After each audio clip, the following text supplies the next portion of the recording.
શહેરમાં અસામાજિક તત્વોનો આતંક યથાવત જોવા મળી રહ્યો છે। પાંડેસરા વિસ્તારમાં આવેલા શ્રીરામનગર વિસ્તારમાં રાત્રે તોડફોડની ઘટના ઘટી, જ્યાં અસામાજિક તત્વોએ પાર્ક કરેલા 8 થી 10 વાહનોના કાચ તોડી નુકસાન પહોંચાડ્યું। તોડફોડની ઘટના બાદ સોસાયટીના રહીશો ભયભીત થયા અને તરત 112 પર કોલ કરી પોલીસને જાણ કરી। પીસીઆર વાન તાત્કાલિક ઘટના સ્થળે પહોંચી, તેના પછી સોસાયટીના લોકો એકત્રિત થઈ પાંડેસરા પોલીસ સ્ટેશન ખાતે ફરિયાદ નોંધાવવા પહોંચ્યા।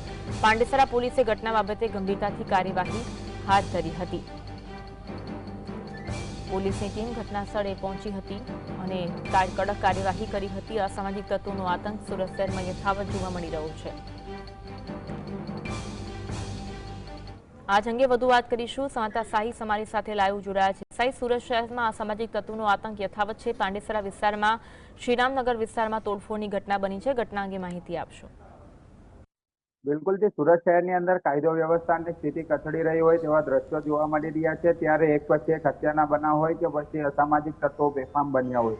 વાત કરવામાં આવે તો પાંડેસરા વિસ્તારની અંદર કેટલાક અસામાજિક તત્વો દ્વારા વાહનોની તોડફોડ કરવામાં આવી હતી। એક બે નહીં પરંતુ 8 થી 10 જેટલા વાહનોના કાચ તોડી નાખવામાં આવ્યા હતા।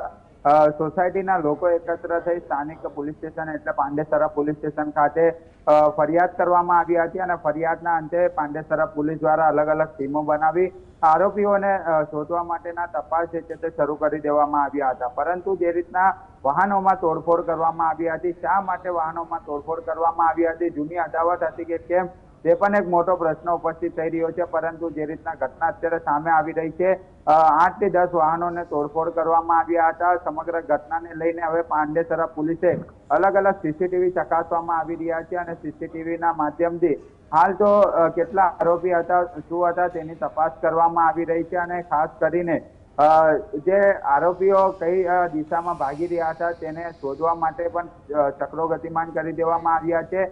સ્થાનિક સોસાયટીની અંદર ભયનો માહોલ જોવા મળી રહ્યો છે। વાહનોની અંદર તોડફોડ કરવામાં આવી હતી।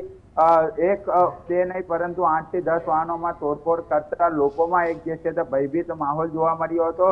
આરોપીને પકડી પાડી કડક કાર્યવાહી કરવાની માંગ સ્થાનિક લોકો દ્વારા કરવામાં આવી રહી છે। પરંતુ પાંડેસરા પોલીસની પહેલાથી જ નીતિ જે છે તે રહી છે, ઢીલી નીતિના કારણે અસામાજિક તત્વો બેફામ બનતા હોય છે અને આવો કાયદાનો ડર રહેતો નથી। પરંતુ સુરત પોલીસનો એક પેટર્ન સામે આવી રહ્યો છે કે આરોપી પકડાતા હોય છે, સ્થાનિક સોસાયટીઓમાં અથવા તો ઘટના સ્થળે લઈ જઈ રિકન્સ્ટ્રક્શન કરવામાં આવતું હોય છે। પરંતુ રિકન્સ્ટ્રક્શન કર્યા બાદ પણ લોકોની અંદર ખાલી બતાવવા પૂરતી કામગીરી કરવામાં આવતી હોય છે, પરંતુ આરોપીઓમાં કોઈ પણ ભય જોવા નથી મળી રહ્યો અને હવે અસામાજિક તત્વો પકડાશે અને કાર્યવાહી થશે તેવું ચોક્કસપણે હાલ સામે આવી રહ્યું છે। પરંતુ સીસીટીવી ચકાસવામાં આવી રહ્યા છે। દિવાળી પહેલા આરોપી પકડાઈ જાય તેવી પણ સંભાવના પૂરેપૂરી જોવા મળી રહી છે। બિલકુલ, દિવાળી આવી રહી છે અને કાયદો વ્યવસ્થાની પરિસ્થિતિ પર સાહિસ ઘણા બધા સવાલ ઉઠી રહ્યા છે। સુરતમાં અનેક વખત આવી ઘટનાઓ બનતી હોય છે, રહીશો જે છે આસપાસના તે પણ ભયભીત બન્યા છે, એટલે કે હવે પોલીસ દ્વારા વધુ કડક કાર્યવાહી કરવી ખૂબ જ જરૂરી બની છે।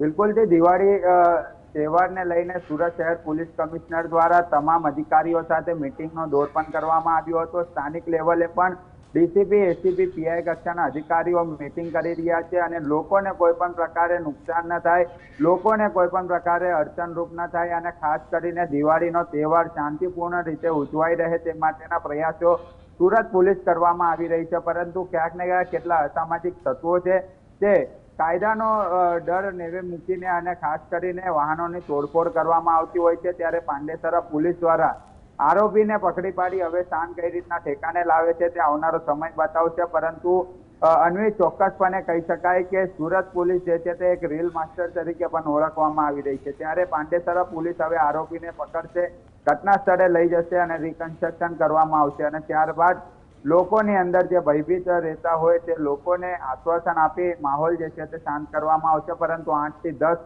વાહનોની તોડફોડ કરવામાં આવી છે અને તેના દ્રશ્યો પણ સામે આવ્યા છે। આભાર સાહિસ, જોડાવા માટે અને માહિતી આપ